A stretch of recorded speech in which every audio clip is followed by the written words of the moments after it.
Welcome to Chattanooga State Mass Communications. Today we are going to have the topic of conversation on race and sexuality in the media. We're going to start out talking about what are some basic stereotypes. Does anyone feel there are basic stereotypes in the media when it comes to race and sexuality? Well, you have, for black males, there's the stereotype that black males are angry, and then there's the flamboyant gay man. Those are some basic stereotypes. Then you have stereotypes of certain people that live in certain regions, not necessarily just, race. It's pretty prominent. And then you have the Mexicans cook everything in aluminum foil on a grill thing, stuff like that. So I understand what you're saying. Maybe late 80s, early 90s, most black or Latinos were portrayed mainly dealers or drug users. All of them lived in projects. What do you think has brought on the change? Because now you see African Americans playing presidents, superheroes. Latinos aren't always the gangsters. Well, like you said, superheroes. Say for instance, Will Smith. I mean, he was Hancock. I mean, that's progression. I mean, he's a black superhero, but why did he have to be a drunk, crazy drunk on the street?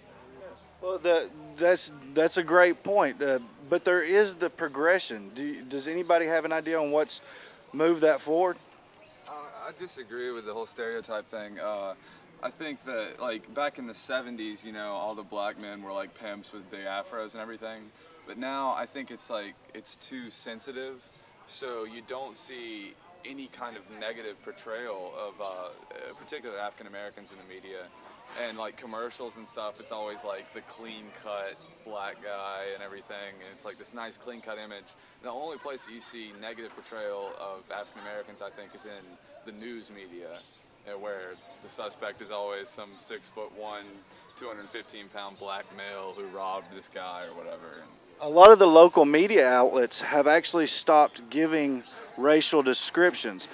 So you will see male, height, weight, but you won't see a skin color. Do you think that's helping or hurting the race in the media?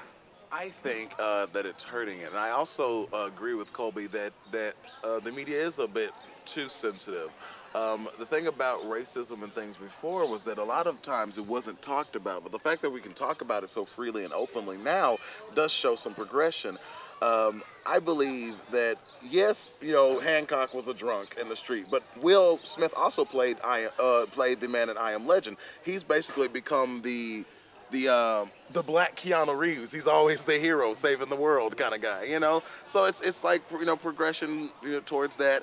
And I think that with progression, we don't need to stop talking about certain things. I mean, yes, those are certain stereotypes about black men, but some of it they're true. Some of people live their life that way, so I don't see why this shouldn't be portrayed in art.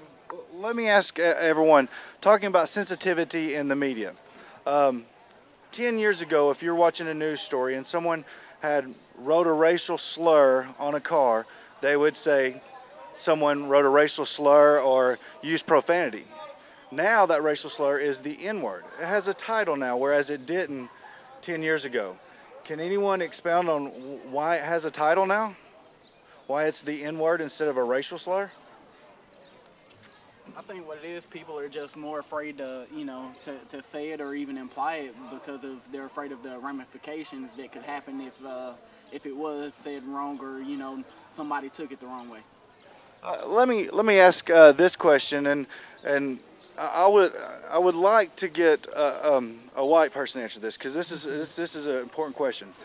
Why they gotta be white? Well, yeah, listen and you'll understand the question. Can anybody here say that they grew up in a predominantly white neighborhood and went to a predominantly white school? All right. Okay, let me ask you this question directly. Did you get your perception of African American people from television since you did not grow up with them?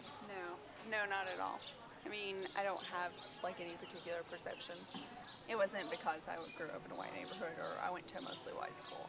It's just my own opinion of how I feel towards people. It's a personal thing. I don't have anything against a certain race. Well, it's not meaning against the race, but the way they've always been portrayed in the media, like we were talking, whether it be drug dealers or gangsters or in a gang or anything you would see on the news. Well, our athletes, yeah, they're all athletes. Did any of that affect you, or did any of that not change your opinion? But was that your young childhood impression? No, no, I don't think so. What about you? Did you also grew up in that way? Did you have any impression?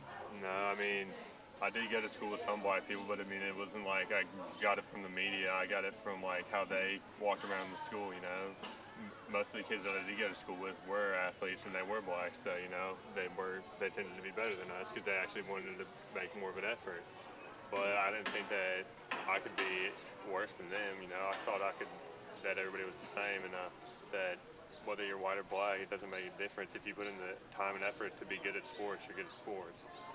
That's great, guys. I'm going to change the conversation a little bit. We've talked a little bit about race. Let's talk a little bit about sexuality. Will and Grace, Ellen DeGeneres, probably the most predominant, Rosie, most predominant coming out on television. I kind of want to start with Will and Grace. On Will and Grace, you had two gay men. One very well dressed, very wealthy, lawyer, very likable, kind of kept the whole group in control. And then you had Jack. Jack was flamboyant. Jack was an aspiring actor who really didn't have a job, kind of lived off Will and Grace.